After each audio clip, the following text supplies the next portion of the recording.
Si t'as cliqué sur cette vidéo, c'est que tu cherches des alternatives pas chères pour complémenter ton setup, et ça tombe bien, aujourd'hui je vais t'en présenter 3. 3 produits qui pourront remplacer un XLR Go, un Stream Deck ou un Shure SM7B. C'est des produits qui coûtent plutôt cher dans le monde du streaming, ou même dans ton setup globalement, et regarde, hop là, petite console son juste ici, petit Stream Deck mais qui n'est pas un Stream Deck, qui coûte beaucoup moins cher, et un joli petit micro, juste là, qui va te permettre de capter le son de meilleure qualité. Bienvenue sur la chaîne YouTube Technologie, si t'es pas encore abonné à cette chaîne, abonne-toi, parce que là, ce setup, je vais le faire gagner pour Noël. Donc si tu regardes cette vidéo avant Noël 2025, tu vas pouvoir gagner ça. Tout se passe sur ma chaîne YouTube et mon compte Instagram, donc abonne-toi à ces deux comptes pour rien louper. Bon, parmi les produits que j'ai juste ici, je vais te faire une légère comparaison en termes de tarifs. Ça, c'est en gros la version moins évoluée d'un Go XLR. Un Go XLR, pour rappel, ça coûte 330 €. Combien?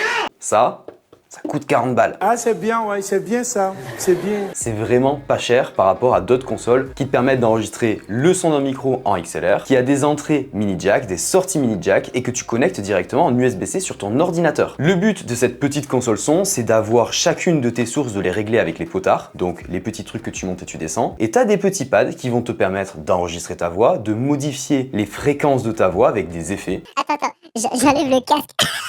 Et tout ça pour un prix vraiment bas. T'as tous les liens qui sont en description d'ailleurs, que ce soit pour ça ou pour le micro. Ça, c'est le mini concurrent du Stream Deck. Par rapport à un Stream Deck 15 touches, donc 5 par 3, qui coûte autour des 170 €, bah celui-là, il en coûte 60. 60 €. Tu peux quasiment t'en acheter 3 pour le prix d'un Stream Deck. Et le but est le même, t'as des touches que tu viens configurer et ça va te faire des actions que tu auras enregistrées dessus, que ce soit sur OBS, que ce soit sur ton ordinateur. Et d'ailleurs, tous ces produits sont compatibles avec Mac, mais également Windows. Donc aujourd'hui dans la vidéo, on testera avec un Mac, mais sache que t'as tout pareil sur Windows. Et le dernier truc, c'est ce micro qui est là, qui est le K688 CT de chez Fifine, qui coûte 90 € par rapport à un Shure SM7B qui en coûte 390. Donc si tu veux les mêmes produits que ça, mais en version un peu plus haut de gamme, t'es obligé de déverser autour des 800 €. Là, les 3 réunis coûtent moins de 200 €. On est à 190 €. Chacun de ces produits vient avec des câbles dédiés. Le CS3 ici, il vient avec un câble USB-C vers USB-C aussi, d'ailleurs. Hop là, ah oui, un petit plug, un adaptateur dessus. Magic. Donc tu as un USB-C vers USB-C et si jamais ton ordi supporte pas l'USB-C, tu as un USB que tu viens plugger dessus, qui est rattaché directement. Ça, c'est très bonne idée, super bien. Tu as un câble mini jack aussi qui est fourni avec. Sur le D6, donc imitation Stream Deck, tu as le même câble que je t'ai montré qui va sur la console de mixage. Et avec ce micro, il y a le bras, mais également le câble USB-C qui vient se connecter sur l'ordinateur. Le seul truc que tu n'as pas, c'est le câble XLR qui est juste ici, qui est un câble spécifique son que tu devras venir acheter si jamais tu n'utilises pas ce micro directement branché à ton ordinateur et que tu veux le brancher par exemple sur ça. Bon, je vais connecter l'ensemble pour que tu vois la qualité son du micro, pour que tu vois aussi la console, comment elle restitue le son, les effets que tu peux appliquer dessus, et ce petit control deck, comment il est configurable. Alors pour ça, hop là, on va ouvrir le Mac. On va avoir plusieurs câbles à brancher directement sur cette console, qui sera le câble XLR. Câble XLR, on vient le mettre dans cette entrée. On va venir brancher la console CS3 directement en USB-C sur l'ordinateur. Ça va venir être reconnu comme une source, et tu vois, tu as plein de lumière qui s'allume. Bon, il est configurable, la lumière peut être changée, tu vois, moi je l'ai mis en bleu. Maintenant, le control deck, c'est uniquement en USB-C. Tu as un USB-C à brancher et là il va venir s'allumer et tu as des petites couleurs qui font le tour qui peuvent être changées directement avec le bouton qui est à l'arrière. Là tu vois que je l'ai mis en bleu pour faire correspondre le bleu ici et là. Et le micro est branché sur la console, donc sur la console, si je monte ce potard qui est juste ici, tu vas voir que, hop là, ça module. Et donc du coup, cette piste-là sera là pour moduler et pour t'indiquer le niveau du micro, si t'es trop fort ou pas. Ok, on va commencer par la base. Donc là, j'ai commencé un enregistrement avec OBS. La console est reconnue par OBS et c'est considéré comme une entrée son. Donc le micro, il rentre dans la console. Je monte le petit fader pour avoir un niveau correct et je vois comment ça module dans OBS. Et dans OBS, j'ai également activé ma webcam. C'est là que tu vois ma webcam et donc tu dois entendre le son directement du micro. Donc je trouve que c'est une bonne qualité son pour avoir un micro qui est pas cher entre guillemets comme celui-là, pour faire du podcast, du streaming et même du jeu avec tes potes. Si jamais t'as le combo avec ce micro plus la console, c'est banger. Et si t'as pas le budget pour un Stream Deck, let's go, on va te montrer un petit peu l'interface de ça. Ce que je vais faire, j'ai déjà programmé 2-3 petits trucs, c'est que je vais désactiver ma caméra. En désactivant la caméra, j'ai fait un petit bouton écran, je clique dessus et donc du coup là, on voit directement l'écran avec OBS, mais également la petite plateforme de configuration qui ressemble énormément à la plateforme Elgato,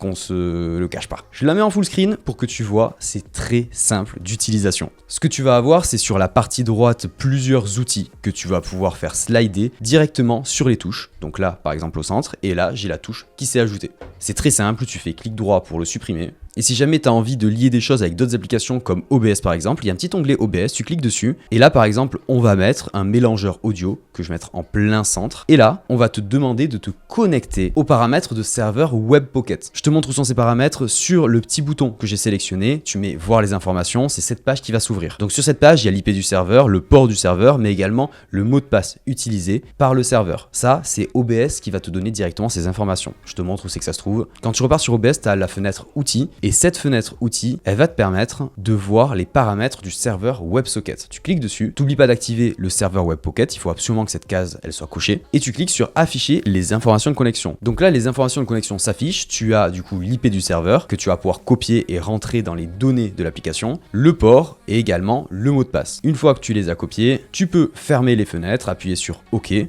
cliquer sur connecter dans l'application, ce qui va te permettre de communiquer directement avec OBS. Et ce qui me permet aussi, avec un seul bouton, d'activer et désactiver la caméra. Là, boum, par exemple, j'appuie sur ce bouton, ça doit être la caméra, c'est nickel, qui me filme. Si j'appuie dessus, boum, ça retire la caméra et si je rappuie une autre fois dessus, comme tu peux voir, ça remet la caméra. Donc ça, c'est une configuration comme si tu avais un Stream Deck, clairement. Et tu peux faire également plusieurs pages que j'ai mis ici en bas avec une flèche et tu as un indicateur de page que tu peux mettre au milieu ou un petit peu partout sur le pad qui te permet de savoir à quelle page tu es. Donc clairement, l'utilisation de ce contrôle deck se fait hyper facilement, c'est vraiment comme un Stream Deck, mais 3 fois moins cher. Oui, forcément, la qualité des boutons sera un peu moins bonne, tu n'auras pas la même sensation que quand tu appuies sur un Stream Deck, et d'ailleurs, il n'est pas réglable en hauteur, mais tu peux pas non plus demander des miracles pour le tarif auquel c'est vendu. Maintenant qu'on a fait un petit peu le tour de ça et de l'application, je vais pouvoir te montrer, hop là, cette petite console.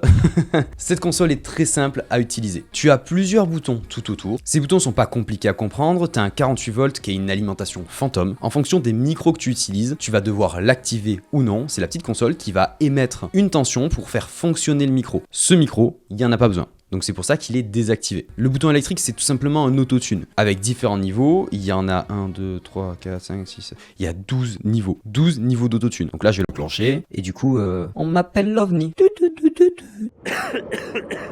Je le désactive. Hein. Ah oui, pour le désactiver, tu dois encore m'entendre en autotune. Tu dois rester appuyé 2 secondes dessus. 1, 2, bam. Voilà. Le Custom A, Custom B, Custom C, Custom D, ça sert tout simplement à enregistrer ma voix. Les boutons sur la partie basse sont des boutons mute. Ça veut dire que là, si j'appuie sur le premier de la première piste, c'est le micro, comme tu te souviens, qui enregistre. J'appuie dessus. Et tu m'entends plus avec le micro. Là, le micro, il est coupé. On entend le micro que j'ai juste ici. Et si je le réactive, là, on va entendre le micro que j'ai là. Pareil avec la deuxième piste, qui est une entrée mini jack. Si j'appuie dessus, ça la mute, mais comme on n'a rien dessus, on n'entend pas la différence. Dessus, tu vas pouvoir rentrer un ordinateur, un son externe, et les deux potards de droite, ça va être des sorties. Le mic control, quand il est actif, tu vois là je l'active, sur la console, on va voir moduler la voix. Donc le potard, si tu l'augmentes, la voix, elle va être de plus en plus forte. Et il y a une sortie mini jack pour pouvoir brancher un casque. Donc là, mon petit casque, hop là, je mets ce petit casque et là, j'entends ma voix. Waouh. Mais je vais profiter d'avoir ce casque, j'ai l'impression d'être à la radio. J'entends ma voix vraiment en mode radio, c'est terrible. Donc je vais en profiter d'entendre ma voix pour te dire la qualité son, je la trouve vraiment très bonne, pour un micro qui coûte 90 €, hein, on le rappelle. Et je vais en profiter également pour te mettre des effets de voix, comme ça je les entendrai en temps réel quand je te parlerai. Donc l'effet de voix, c'est le Change Voice, j'appuie une fois dessus. Et le premier, c'est mal. C'est terrible. Oh mon dieu, l'enfer. Donc ça, c'est censé être une voix d'homme, voilà. Donc c'est souvent ce que t'as dans les reportages en mode « Oui, je me suis fait arrêter à 70 km/h alors que c'était 30, voilà. J'étais en scooter débridé. » Bref, si j'appuie une fois de plus, ça change ma voix et ça fait une voix un petit peu plus aiguë. Là, par exemple, du coup, ça fait une voix beaucoup plus aiguë. Et là, ça s'appelle femme. Voilà. Donc, du coup, c'est comme ça qu'ils l'ont nommé directement sur la console. Donc, du coup, c'est une voix, pareil, un petit peu trafiquée, comme dans les reportages. Donc, ça peut être quand même assez fun. Ça se rapproche des Tickments, mais c'est pas exactement ça. Le troisième, si je rappuie dessus, ça fait une voix de robot.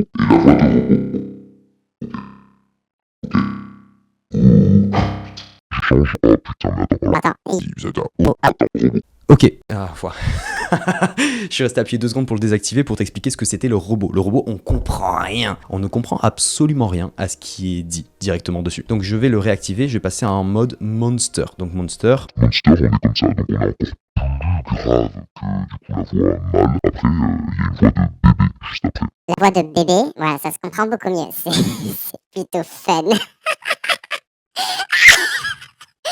C'est terrible. Attends, j'enlève le casque. Attends. Pardon, j'enlève le casque parce que je m'entends en voix de bébé, alors que là, quand je parle, je m'entends en mode normal. Je peux pas être crédible. Je peux pas. Là, c'est pas possible. Parce que toi, tu m'entends comme ça. Oui, depuis tout à l'heure. Oh, l'enfer. Attends. Après bébé, il y a Eder. Eder, ça doit être une voix de l'enfer. Donc, je clique une fois dessus. Et du coup, là, on a la voix de l'enfer. Voilà. Bon, ok. Ça fait un peu démon. Ouah, le démon. Bon, bref. Moi, la voix que j'aime bien, c'est un petit peu soit la voix de bébé qui est vraiment fun, soit la voix un petit peu de reportage comme ça. Ou comme ça, parce que du coup, ça fait gaulerie. Cette voix, elle fait quand même assez gaulerie. Donc du coup, je vais, la désactiver en restant. Appuyer 2 secondes, voilà, nickel. Ouah, je retrouve ma voix. Oh, c'est terrible.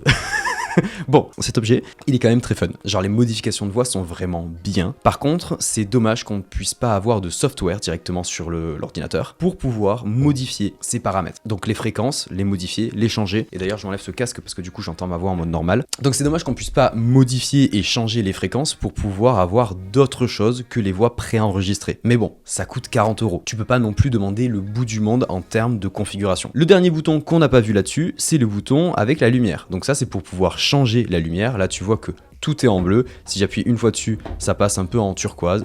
Encore une fois dessus en vert, en jaune, et t'as plusieurs modes, le mode multicolore, et le mode où ça change tout seul, ça fade un petit peu de couleur en couleur, hop là, rose, un mode qui fait chenillard un petit peu, en bref, moi je vais le remettre soit en rouge, soit en bleu, j'aimais bien bleu, laisser tout en bleu c'est cool. Donc voilà un petit peu la totalité de ces produits pas chers, mais qui font le taf de ouf si jamais tu veux complémenter ton setup pour un prix plutôt bas. Ce qui coûte le plus cher clairement c'est le micro, après si tu veux avoir une bonne qualité de son, t'es obligé de payer le micro quand même un peu cher. Je t'en mettrai d'autres en description qui sont peut-être un petit peu moins chers que celui-là, mais par contre, sur ce genre de produit, on est quand même sur de la régalade là.